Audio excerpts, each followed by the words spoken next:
নমস্কার বন্ধুরা, রাজু মিঠু ব্লগে স্বাগত জানিয়ে তোমাদের কাছে নতুন একটা রেসিপি ভিডিও নিয়ে চলে এসেছি। আহা হা হা, দেখতেই পাচ্ছ কি রান্না করেছি আজকে আমি বানিয়েছি সরষে ইলিশ। আর ইলিশ মাছ তো বাঙালির সকলেরই প্রিয়, এমন কোনো ব্যক্তি নেই যে ইলিশ মাছ পছন্দ করেনি।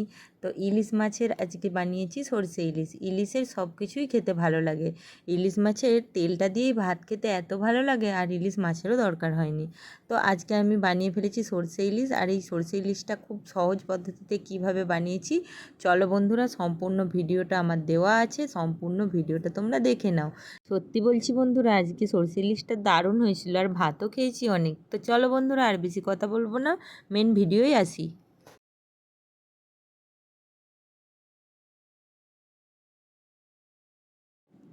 এখানে আমি সরষে ইলিশ বানানোর জন্য প্রথমে মাছগুলোকে একটু নুন আর হলুদ দিয়ে ভালো করে মাখিয়ে রেখে দিয়েছি। তোমরা চাইলে অল্প হলুদ দিতে পারো, আবার নাও দিতে পারো। আমি এখানে হলুদটা কিন্তু দিয়েছি, না দিলেও চলবে। হলুদটা দেওয়ার কারণ হচ্ছে, হলুদটা যদি মাছে দেওয়া থাকে তো কালারটা দারুণ হয়, আর ভালোও লাগে দেখতে। তো সেই কারণে আমি হলুদটা দিয়েছি। তো যাই হোক, মাছটায় আমি হলুদ নুন মাখিয়ে একটু রেখে দিলাম। আর এই দিকে একটা মশলা তৈরি করে নিচ্ছি, যাতে দিয়ে দেবো অল্প একটু পরিমাণে সাদা সর্ষে, তারপর দিয়ে দেবো ওই সেম পরিমাণে কালো সর্ষে, আর এতে দিয়ে দেবো একটু লবণ আর 4টে কাঁচা লঙ্কা।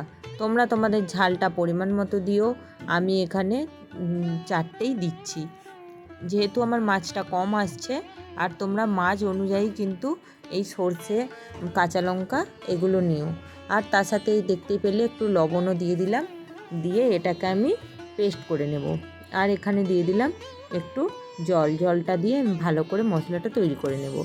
এদিকে আমি একটা কড়াই বসিয়ে দিয়েছি, কড়াইয়ের মধ্যে তেল নিয়ে নিলাম, সরষের তেল। তেলটা ভালো করে গরম হয়ে গেলে আমি দিয়ে দেবো এক এক করে মাছের পিসগুলো দিয়ে দেবো আর ভেজে নেব। তবে ইলিশ মাছ ভাজতে গেলে খুব বেশি তেলের প্রয়োজন হয় না, অল্প তেলেই কিন্তু ইলিশ মাছ ভাজা হয়ে যায়। তো যাই হোক, আমি সরষের তেলটা গরম হয়ে যাওয়ার পর ইলিশ মাছগুলো তুলে দিলাম, দিয়ে মাছগুলোকে ভালো করে এপিট ওপিট করে আমি ভেজে নেব। আর খুব বেশি কড়া করে ভাজার দরকার নেই, মোটামুটি হালকা একটু ভাজা হলেই চলবে।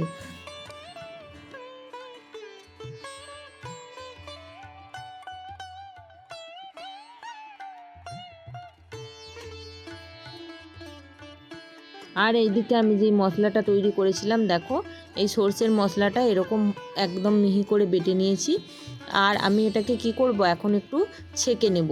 এই সর্ষের যে খোলাটা, ওটা আমি বাদ দিয়ে দেবো, দিয়ে শুধু সর্ষের এই সাদা অংশটাই নেব। তো ওটা আমি ভালো করে ছেঁকে নিয়ে ওটা খোলাটা বাদ দিয়ে দিলাম। খোলাটা বাদ দিয়ে দিলে গ্যাস অ্যাসিড যার যা সর্ষে খেলে হয়, ওই জিনিসটা কিন্তু হবে না। তো যাই হোক, ওটা আমি বাদ দিয়ে নিয়ে নিলাম। আর এদিকে মাছটা ভেজে তুলে রেখে দিয়েছি, তাতেই আমি আর একটু অল্প সরষের তেল দিয়ে দিলাম, দিয়ে 2টো ফালি করা কাঁচা লঙ্কা আর একটু কালো জিরে দিয়ে দিলাম। ভালো করে এই কালো জিরেটা গরম হয়ে গেলে আর কাঁচা লঙ্কাটাও গরম হয়ে গেলে, এরপর আমি এখানে দিয়ে দেবো যে সরষের মশলাটা ছেঁকে রেখেছি, সেটা আমি এতে দিয়ে দিলাম। দিয়ে বেশ করে এটাকে ফুটাতে থাকবো। এটা যখন ফুটতে শুরু করবে, একটু ফুটে কমে গেলে তারপর আমি যে মাছের পিসগুলো রেখেছি ওই পিসগুলো এক এক করে দিয়ে দেব।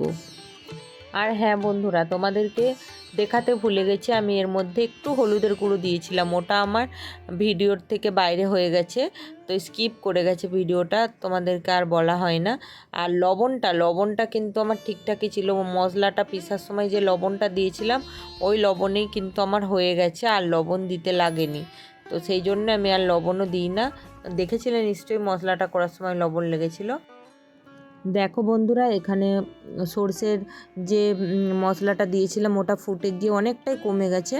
এখন আমি এর মধ্যে ইলিশ মাছের পিসগুলো দিয়ে দিলাম, দিয়ে একটু ঢাকা দিয়ে দিচ্ছি, দিয়ে এপিড ওপিড একটু উল্টে দেব, দিয়ে ওটাকে আমি একটু রসটা কমে গেলে নামিয়ে নেব, ব্যাস একটু ফুটে গেলেই নামিয়ে নেব। দেখো ইলিশ মাছের আমার সরষে ইলিশটা রেডি হয়ে গেছে, আমি এটাকে এখন নামিয়ে নেব। তো যেহেতু আমার রেডি হয়ে গেছে, এবার আমি এটাকে নামিয়ে নেব। দেখো বন্ধুরা, সরষে ইলিশটা দেখতে কত সুন্দর হয়েছে, আর খেতেও কিন্তু দারুণ হয়েছিল। তোমরা এইভাবে বানিও, আশা করি তোমাদের ভালো লাগবে। তো যাই হোক,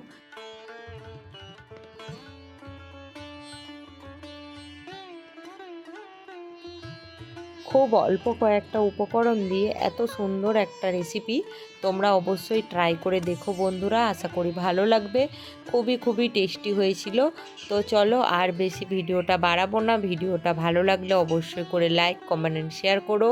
আর যারা আমার চ্যানেলে নতুন তারা অবশ্যই চ্যানেলটা সাবস্ক্রাইব করে পাশে থাকা বেল বাটনটি বাজিয়ে দিও, যাতে আমার ভিডিও তোমরা সবার আগে দেখতে পাও। তো যাই হোক, এখানে আমি আমার ভিডিওটা শেষ করে দিচ্ছি। আবার আসবো নতুন একটা ভিডিও নিয়ে তোমাদের কাছে খুব তাড়াতাড়ি।